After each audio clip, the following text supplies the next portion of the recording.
ഒന്നും പഠിക്കാതെ ഒരു PSC എക്സാമിന് പോയ കഥയാണിത്. ഹായ് ഹലോ, മലപ്പുറം വരെ ഒന്ന് പോയിട്ട് വന്നാലോ? ഒന്നും പഠിക്കാത്തതുകൊണ്ട് ഇത്ര ദൂരം എക്സാമിന് പോകുന്നില്ലെന്നൊക്കെ പ്ലാൻ ചെയ്തതാണ്. പക്ഷെ എന്തോ പോയി.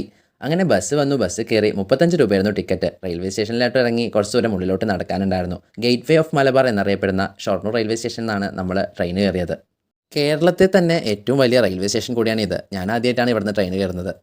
ഏക സമാധാനം എന്തെന്ന് വെച്ചാൽ ട്രെയിനിൽ തിരക്കുണ്ടായിരുന്നില്ല. 10:05 ട്രെയിൻ സ്റ്റാർട്ട് ചെയ്തു. നമ്മൾ നിലമ്പൂരിലോട്ടുള്ള ട്രെയിനിലാണ് കയറിയിരുന്നത്. പ്രകൃതിയാൽ ചുറ്റപ്പെട്ട മനോഹരമായ ഒരു സ്ഥലമായിരുന്നു ഇത്. വികസനത്തിൻ്റെ ഭാഗമായി എല്ലാം നഷ്ടപ്പെട്ടു പോയിരിക്കുന്നു. നിലമ്പൂർ റെയിൽവേ സ്റ്റേഷനിൽ എത്തുന്നതിന് തൊട്ട് മുന്നത്തെ റെയിൽവേ സ്റ്റേഷനിലാണ് നമ്മൾ ഇറങ്ങിയത്. വാണിയമ്പലം. അവിടെ നിന്ന് 200 മീറ്റർ നടന്നു കഴിഞ്ഞാൽ റോഡെത്തും. അവിടെ നിന്ന് 4 കിലോമീറ്ററാണ് നമ്മുടെ എക്സാം സെൻറ്ററിലോട്ടുള്ളത്.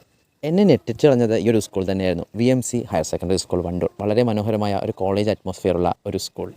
എക്സാമിനെ പറ്റി ഒന്നും പറയാനില്ല. പഠിച്ച എക്സാമേ ഇവിടെ കിട്ടുന്നില്ല. അപ്പോൾ പഠിക്കാത്ത എക്സാമിൻ്റെ അവസ്ഥ എന്താണെന്ന് പറയണ്ടല്ലോ. എക്സാം കഴിഞ്ഞിട്ടാണോ പഠിക്കണമെന്ന് നിങ്ങൾക്ക് തോന്നാം. കാരണം എനിക്ക് നാളെ ഒരു എക്സാം കൂടിയുണ്ട്. ഇന്നാണ് ബുക്ക് തുറന്ന് നോക്കുന്നത് തന്നെ. മനോഹരമായ ട്രെയിൻ യാത്രയ്ക്കൊടുവിൽ നമ്മൾ പറളി റെയിൽവേ സ്റ്റേഷനിലെത്തി. പാലക്കാടിൽ നിന്ന് തൊട്ടുപുറകത്തെ റെയിൽവേ സ്റ്റേഷൻ. ഇപ്പോൾ തന്നെ സമയം 7 മണിയായിരുന്നു. അവിടെ നിന്ന് 20 രൂപ ബസ് ചാർജ് കൊടുത്താൽ നമുക്ക് വീടെത്താം. മൊത്തത്തിൽ 200 രൂപ കൊണ്ട് പാലക്കാട് നിന്ന് മലപ്പുറം പോയി വന്നു. എപ്പോഴും വീഡിയോ അപ്ഡേറ്റ് ചെയ്യാൻ സമയം കിട്ടാറില്ല. അതുകൊണ്ടാണ് വീഡിയോ ചെയ്യാത്തത്. അപ്പോൾ ടാറ്റാ.